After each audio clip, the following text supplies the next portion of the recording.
Boarding P&O Iona for a Northern Europe cruise, we sailed away from Southampton and enjoyed the first day at sea.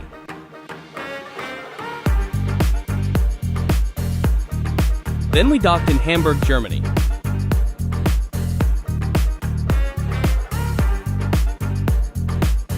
A beautiful city on a very cold day.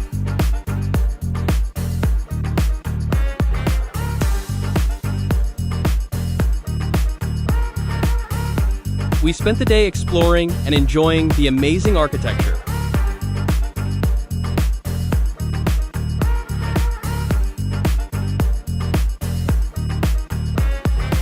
Then back to Iona to sail away to the next port.